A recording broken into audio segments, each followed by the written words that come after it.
Halo teman-teman mahasiswa pengantar akuntansi di mata kuliah pengantar akuntansi, manajemen pemasaran internasional. Berikut adalah pembelajaran video pembelajaran yang sudah saya siapkan buat kalian secara keseluruhan untuk selama satu semester ini, dan mudah-mudahan video-video berikutnya akan bisa memberikan penjelasan dan panduan bagi kalian di dalam mengeksekusi dan menjalankan aktivitas pembelajaran kita selama sepanjang satu semester ke depan. Seperti itu. Nah, di materi yang pertama ini, di video yang pertama ini saya akan memberikan penjelasan awal tentang apa itu pengantar akuntansi dan bagaimana pengantar akuntansi akan menjelaskan kepada kalian tentang pencatatan di dalam sebuah perusahaan. Video-video yang saya sediakan nantinya akan terpisah dari penjelasan dari tugasnya ataupun aktivitas kegiatannya. Ya, namun bagian yang menjadi penjelasan materi ini tidak terlepas untuk memandu kalian nantinya untuk mengerjakan kerjaan dan apa yang harus kita lakukan di dalam kelasnya.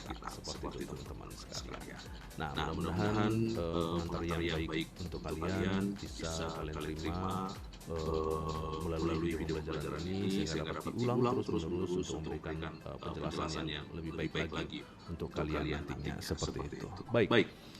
Nah, pengantar akuntansi dan di materi pertama kalian untuk pengantar akuntansi ini kalian akan saya berikan penjelasan tentang akuntansi keuangan. Nanti berikutnya kita akan bicara tentang akuntansi manajemen sampai kemudian pengambilan keputusan di dalam pencatatan akuntansi. Seperti itu teman-teman sekalian. Nah, baik. Apa yang akan kita pelajari di akuntansi keuangan? Nantinya akan ada beberapa hal yang akan kita bahas. Yang mulai dari pertama itu adalah terkait dengan recording atau pencatatan, ya, terkait tentang recording atau pencatatan. Kemudian setelah itu kita akan bicara tentang akun-akun pada perusahaan perseorangan, ya, dan kemudian akun pada perusahaan PT atau perseroan terbatas. Kemudian setelah itu akun pada entitas lain, yaitu misalnya entitas tanpa profit atau nirlaba atau entitas-entitas pemerintah. Sampai nanti akhirnya kita membahas tentang laporan arus kas seperti itu. Baik. Nah, kita akan bahas yang pertama terkait tentang pencatatan atau recording, ya, recording the data. Nah, perusahaan dijalankan dengan berbagai aktivitas utama dari operasi bisnisnya. Berbagai aktivitas utama dari operasi bisnisnya mereka itu tentu semuanya akan terekam di dalam sebuah pencatatan yang kita sebut namanya adalah sebagai bukti transaksi. Namun tidak semua aktivitas yang ada di dalam perusahaan adalah transaksi. Nah, perlu dipahami bahwa apa yang kita sebut sebagai transaksi itu adalah berbagai aktivitas di dalam perusahaan yang mempengaruhi posisi ekonomis dari perusahaan tersebut, ya, yang mempengaruhi posisi ekonomis dari perusahaan tersebut. Nah, jadi ketika sesuatu terjadi di dalam perusahaan dan hal tersebut mempengaruhi kondisi ekonomis dari perusahaan tersebut, maka itu yang kita sebut sebagai transaksi. Tapi kalau transaksi itu tidak mempengaruhi kondisi ekonomis dari perusahaan, maka bukanlah disebut sebagai transaksi. Seperti itu teman-teman sekalian. Mudah-mudahan bisa kalian pahami untuk pengertian dari transaksi ini, seperti itu. Nah, jadi itu yang akan kita bahas di materi kita hari ini, ya, yaitu terkait dengan transaksi, ya, pencatatan atau recording data atau pencatatan transaksi. Oke. Pencatatan atau tujuan pembelajaran kita untuk pencatatan transaksi atau recording data. Yang pertama kita akan membahas tentang pemahaman dasar dari pemahaman atas dasar persamaan dasar akuntansi. Jadi ini rootnya, ini akarnya. Pembelajaran akuntansi itu diawali dengan pemahaman awal dari seorang mahasiswa akuntansi atau orang-orang yang belajar akuntansi itu terkait dengan apa itu persamaan dasar akuntansi, seperti itu. Yang kemudian yang kedua, pemahaman tentang apa itu debit dan kredit, ya, apa itu debit dan kredit.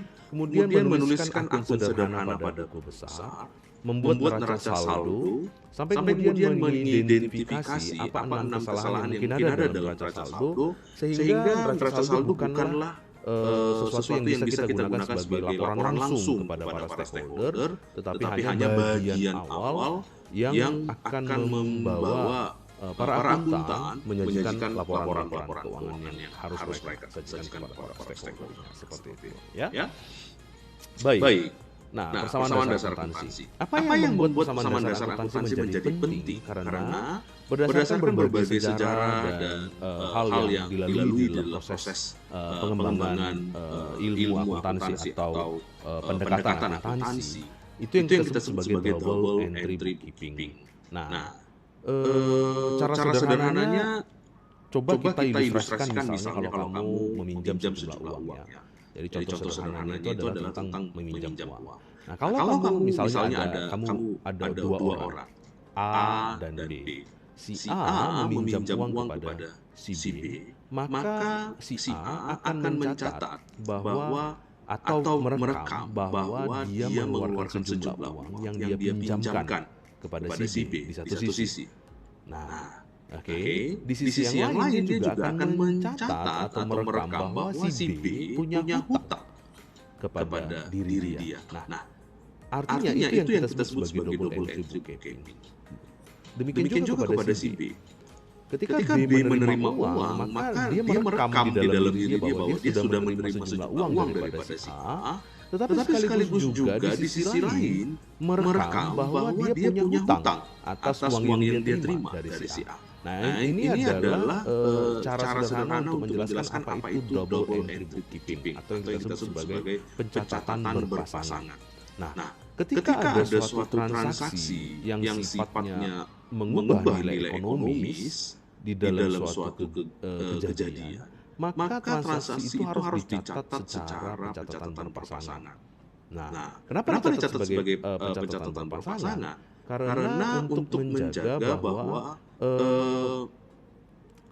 ada keseimbangan dari pencatatan tersebut, ya, ada keseimbangan dari pencatatan tersebut untuk memastikan nilai-nilai ekonomis, nilai-nilai transaksi yang dicatat itu benar adanya, seperti itu, ya. Nah, itu yang kita sebut sebagai double entry bookkeeping. Nah, ada tiga definisi penting di dalam akuntansi yang menggiring kepada pemahaman double entry bookkeeping. Nah, apa tiga pemahaman itu? Ya, ada tiga definisi penting itu. Yang pertama itu yang kita sebut sebagai assets atau aset. Aset adalah semua harta atau sumber daya yang dimiliki oleh perusahaan dan dikendalikan oleh suatu perusahaan, atau dalam konteks ini kita sebut sebagai entity atau entitas. Jadi perusahaan itu di dalam bahasa bakunya, bahasa bisnis bakunya itu kita sebut sebagai entity. Apapun bentuk usaha itu kita sebut sebagai entitas. Nah, entitas itu punya beberapa bentuk usaha seperti yang sudah saya jelaskan di pertemuan kita yang pertama. Nah, harta itu adalah semua sumber daya yang dimiliki oleh perusahaan, ya, semua harta atau sumber daya yang dimiliki oleh perusahaan yang dikendalikan. Ya, sehingga mereka bisa menggunakan harta tersebut atau aset tersebut untuk bisa menaikkan nilai ekonomis dari perusahaan tersebut. Harta itu bisa bersifat tangible atau dapat terlihat, atau intangible, tidak dapat terlihat atau tidak dapat dirasakan. Nah, itu yang kita sebut sebagai aset atau harta. Nah, kemudian yang kedua itu adalah capital atau modal. Definisi yang kedua di dalam akuntansi, yaitu jumlah yang diinvestasikan oleh pemilik usaha, itu adalah modal atau capital. Lalu yang ketiga, definisi ketiga itu adalah kewajiban atau liabilitas atau liabilities, yaitu berbagai hal, apakah dalam bentuk rupiah atau benda yang kita rasionalkan ke dalam nilai rupiah, yaitu jumlah yang dipinjam oleh perusahaan untuk mendapat sumber daya yang ada di dalam perusahaan. Jadi semua harta yang ada di dalam perusahaan itu bisa saja berasal dari modal yang dikucurkan oleh para pemilik perusahaan, atau juga bisa berasal dari pinjaman pinjaman, hal-hal yang dipinjam oleh perusahaan dari pihak lain seperti itu. Nah, itu yang kita sebut sebagai kewajiban atau liability seperti itu. Oke. Nah, maka dalam hal tiga definisi ini tadilah yang kemudian menuntun akuntansi, menciptakan yang kita sebut sebagai persamaan dasar akuntansi, persamaan dasar akuntansi atau accounting equation, yaitu adalah harta atau aset sama dengan modal yang dimiliki oleh perusahaan atau capital ditambah dengan kewajibannya. Atau sumber daya yang dimiliki perusahaan itu akan berasal dari berbagai sumber pendanaan yang ada di dalam perusahaan. Sumber pendanaan itu ada dua, jangan lupa. Jadi ini ada dua sumber pendanaan. Yang pertama dari modal yang dikucurkan oleh pemilik perusahaan, kemudian setelah itu adalah pinjaman yang bisa didapatkan dari luar perusahaan yang mampu mendukung pendanaan untuk menghasilkan harta. Nah, perusahaan itu akan beroperasi menggunakan semua sumber daya yang dia miliki, semua harta yang dia miliki. Nah, dari sumber daya inilah kemudian perusahaan melipat gandakan nilai ekonomisnya mereka untuk bisa memakmurkan para pemilik modalnya, meningkatkan kemakmuran dari para pemilik modalnya. Apakah itu nanti kemudian dengan mengoptimalkan hutang-hutang yang dia miliki atau kewajiban yang dia miliki? Karena kewajiban sendiri itu punya biaya. Tidak didapatkan secara gratis. Artinya harus ada imbal balik dari kewajiban seperti itu. Nah, maka persamaan dasar akuntansi adalah aset kemenangan modal tanpa kewajiban. Persamaan artinya di sini adalah terjadi perubahan di satu sisi. Jadi kalau terjadi perubahan di aset, kemungkinan besar itu diakibatkan oleh adanya perubahan di sisi kanan. Jadi sama dengan ini saya batasi dengan istilah sisi kiri dengan sisi kanan ya, teman-teman sekalian ya. Jadi kalau ada satu perubahan di satu sisi, maka harus terjadi perubahan di sisi lain. Atau hanya terjadi perubahan di sisi itu saja. Jadi aset nanti kan ada banyak turunannya. Ada aset, turunannya kemudian aset lancar, aset tetap, lalu kemudian investasi dan lain sebagainya. Nah, jadi kalau yang berubah hanya di aset saja, berarti kemungkinan besar hanya di internal aset itu saja. Nah, atau kemudian yang berubah hanya di internal modal plus kewajiban saja. Nah, inilah yang kita sebut sebagai persamaan dasar akuntansi. Tapi paling seringnya itu terjadi adalah aset berubah, maka modal dan kewajiban juga ikut menjadi bagian yang berubah. Begitu teman-teman sekalian. Nah, setiap transaksi yang terjadi pada perusahaan atau entitas harus dicatat dengan minimal mempengaruhi dua akun di dalam perusahaan. Ya. Jadi minimal mempengaruhi dua akun. Itu yang disebut sebagai double entry bookkeeping tadi. Jadi si orang-orang A dan B yang saling meminjam tadi itu tidak hanya mencatat bahwa ada uang yang masuk dan atau keluar dari dia, tetapi juga mencatat dan mengingat mereka bahwa dia punya hutang juga di sisi lainnya. Nah, itu yang kita sebut sebagai mempengaruhi minimal dua akun. Nah, itu yang kita sebut sebagai double entry bookkeeping tadi. Maka di dalam akuntansi, akun dicatat dengan cara berpasangan juga, ya, berpasangan, double entry, jadi pencatatan berpasangan. Nah, maka akun di dalam perusahaan dicatat dengan berpasangan. Ini adalah bentuk akun yang sangat formal, ya, yang sangat baku. Tetapi kita nanti tidak akan menggunakan bentuk akun yang baru ini, tetapi kita hanya akan menggunakan akun berdasarkan hal seperti di dalam ini, ya, akun seperti yang ada di sini, ya, misalnya. Nah, kenapa kita sebut dia pencatatan berpasangan? Nanti di dalam sebuah akun sendiri itu akan ada perbandingan debit dan kredit.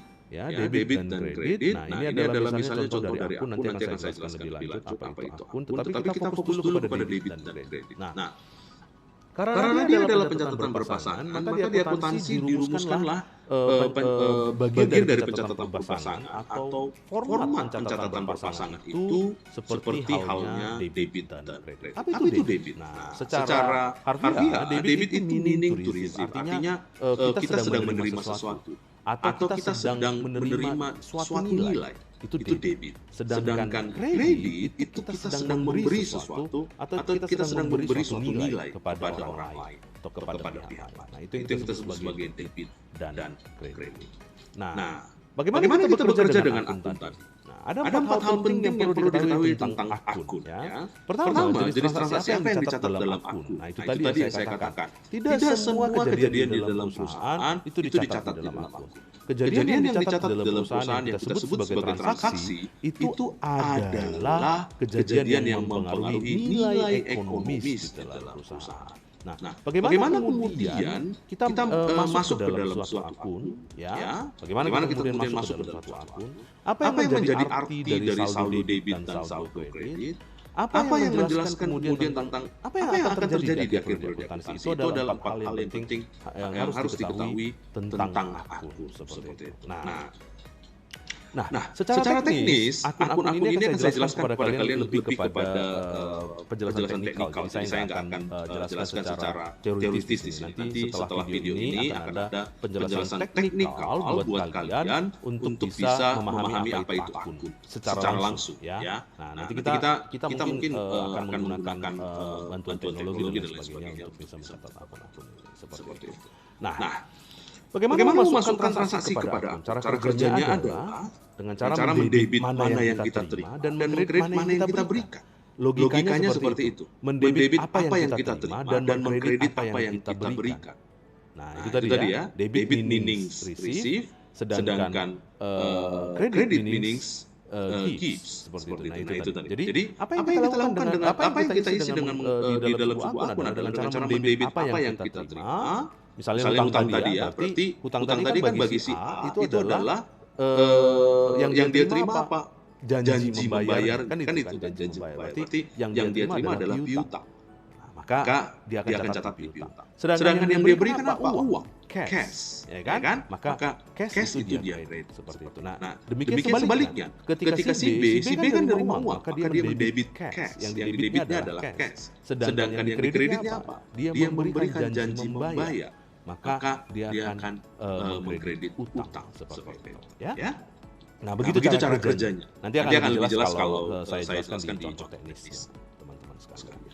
Nah, maka semua akun-akun yang ini tadi, yang tadi sudah saya contohkan, ya, akun-akun yang ada di sini tadi, akun-akun ini itu adalah kalau disatukan disebut sebagai ledger atau buku besar. Ledger account, ya, buku besar atau ledger account. Nah, berbagai ledger account nanti akan memiliki saldonya ketika akhir periode akuntansi. Saldo tersebut nanti disatukan di dalam neraca saldo. Kemudian neraca saldo ini yang nanti akan menjadi dasar bagi perusahaan untuk menyusun laporan keuangan. Nah, kenapa neraca saldo tidak bisa langsung digunakan sebagai pelaporan keuangan? Karena neraca saldo itu masih belum lengkap, masih banyak kekurangan di dalam neraca saldo, masih banyak kesalahan yang ada di sana. Seperti itu, ya. Nah, nanti saya akan menjelaskan secara terkomputerisasi menggunakan Microsoft Excel. Mudah-mudahan nanti bisa membantu kalian memahami bagaimana pencatatan akuntansi dilakukan di dalam perusahaan. Saya akan jelaskan dengan contoh dan kalian harus memperhatikan apa yang menjadi penjelasan saya di video saya berikutnya. Dan semoga memberikan ulasan dengan baik kepada kalian. Itu saja. Thank you untuk video pertama kita. Untuk semuanya ini adalah jadwal week keduanya kita, tetapi kita baru mulai dari sekarang untuk bisa merilis video ini seperti itu, teman-teman sekalian. Setelah ini kalian akan menerima video untuk penjelasan teknis dari tugasnya. Dan saya akan jelaskan secara langsung melalui Microsoft Excel. Sekian teman-teman sekalian, terima kasih dan selamat belajar. Bye.